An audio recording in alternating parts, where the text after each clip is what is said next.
Disappointed with the outcome. Got to give Maryland credit. Defensively, they did a nice job, and offensively, we weren't able to generate enough points for a variety of reasons. And it's different people at different times, and tough. When you're missing as many parts as we were, but a lot of people are. And so it comes down to executing better and catching the football, finishing blocks. We weren't able to get the run game going, and so it was just kind of a myriad of things, I think, on that side of the ball. With that being said, we had a chance to win. We got into the fourth quarter and had the football and just didn't get it done. Chris Dunn had an excellent day for us. I was hoping that we'd be able to get him a game winner there at the end.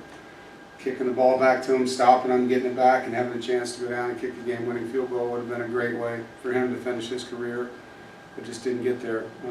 It's a great group of young men that I got to coach. I'm going to miss them. You got to see Tanner Engel probably at his best contact speed today, and seeing him hit like that, going to miss that a lot. Going to miss Drake Thomas and Isaiah Moore and so many of these guys. Great group of young men to coach. So disappointed in the results, but not disappointed, in the opportunity this team's created over and over. They just keep fighting to the end of the game, and didn't make the plays there at the end to get the W. Questions? Raise your hand. Who? Front row.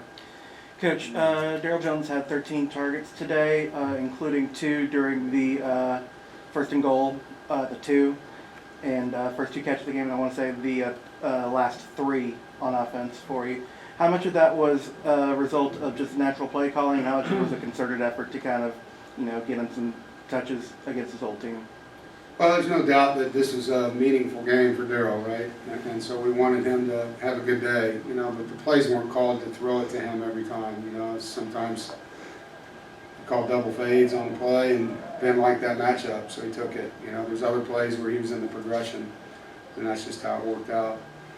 But Daryl's a guy that, obviously transferred in from the opponent. He's a kid that's worked really hard on our football team, and he's made some good plays for us. So, hoping that he could be a part of that win that way. Dave, you mentioned Chris Dunn already, but with his career wrapped up, you've kind of lived both sides of the whole college kicking game thing. What does it do for you, as a coach, when you have a guy who you can trust to go out there and make the kick? Right. Well, I like you more because you're a Kansas City Chiefs shirt now, just so you know. Thank you. I appreciate that.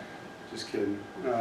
Chris Dunn's meant everything, man. You guys know what I went through that year. That was painful. Losing a game like we did that season on a missed field goal that, probably changes the trajectory of our program a little faster. And so having a guy like him that's done so many things, and the things you guys don't know about too, how he's overcome. Last year when we missed those kicks against Clemson, the way he battled back, came back for another year, won the Groves Award. I think he's just a great example of persistence. Very talented, clutch, consistent performer, and a guy that is hard on himself, but in a good way, And so he set a great example with our specialists, set a great example with our players on, how to bounce back and how to respond when things don't go your way. What was MJ's deal today? And also, if your offense had been more productive to that point, would you have considered going for it on the 4th and 9? Yeah. Was it a situation where you didn't feel like your odds were that good? Right, yeah. So MJ practiced throughout the bowls, and as we got closer and closer to the game, he got sore and just didn't feel like it was the right move for him. We would love to have played him, but wasn't going to put him out there where he wasn't, completely confident. And so it was just, he was frustrated. We were frustrated. It just felt like it was the best thing for his future not to put him out there in that situation. Absolutely, midfield, 4th and 9, if we're ripping the ball and catching it, and would have gone for it, But with 3 timeouts and the way our defense had played, I thought we'd get it back, which we did, and have a chance to go score. Dave, before the soreness developed, were you planning on starting MJ in the game or playing both? They were going to both play for sure. Both of them? Yeah, they were both going to play for sure. That was the plan. How do you assess how Ben played today for you? Good and bad. I think he rushed some things at times. There were some drops that hurt his numbers. Made some good throws. there were some protection things that, you know, second time starter, you know, just little things like that. But he battled, you know, he made some plays for us. If you talk to him, he'll tell you he's really disappointed. I mean, I think Ben really did practice well going into this game, so, you know, I think he had high expectations for how he'd play, and you know, I think he would tell you he didn't meet those. He did some good things, did some bad things. Second rep to the left.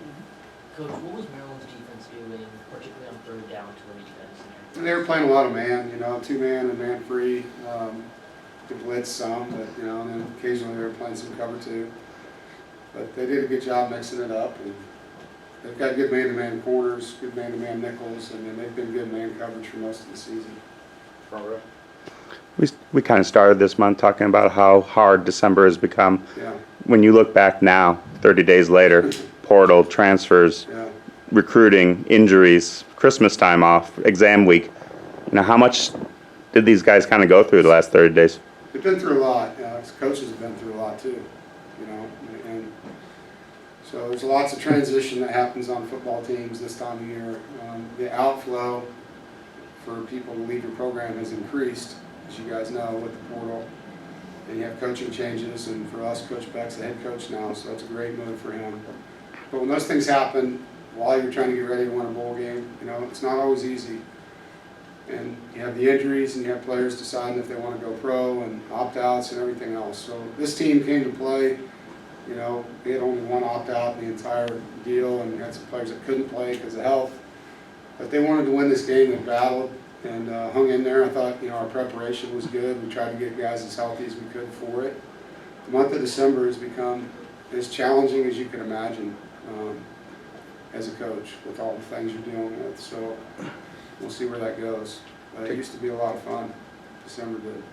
Take 2 more. On the first drive of Maryland, were you surprised at the quarterback they chose to use? And then how Yeah. did the defense adjust to that? I mean, I assumed maybe somebody was late to a meeting, because then he came in the rest of the game. So I'm guessing that's what happened. But yeah, we didn't expect that. And once 3 was back in the game, that's what we expected. The kid's a great player.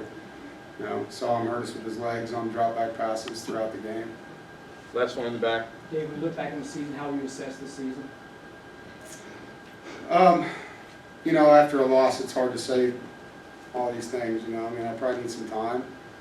I've said a lot during the bowl about how proud I am of this football team, winning 8 games with 4 quarterbacks, overcoming, you know, 2 massive comeback victories with, you know, Virginia Tech being the first, or Florida State and then Virginia Tech, beating our rival on the road, winning 4 top 25 games. There's a lot of positives. And we had to overcome everybody, including our own expectations when the injuries hit. So I'm proud of a lot of things, you know. At the same time, we'd like to win more than 8 games, you know. So things that we got to get better at. But I said it multiple times, you know, if you would have told me when the season started that I was going to have all these quarterbacks play and we win 8 games, I'd call you a liar. You know, that's hard to do. It's never happened in Power 5 football. So I think that shows that. It says a lot about the fortitude of this group. You know, defensively, it's the best football team I've coached. And so I have great memories of that. First Luke Rosa Award I've had the privilege of being on a football team with. So that was awesome to be a part of that with Chris. You know, and probably one of the best linebacking cores I've ever been around. You know, there's tons of positives to think about. And, you know, we had a bunch of sellouts at home, and our facilities keep getting better. There's a lot of positives, And you know, I'm excited about the future. I'm excited about Coach and I and Coach 2J joining our staff on offense. I think it's time for us to change and evolve, and couldn't have come at a better time. So I look forward to that.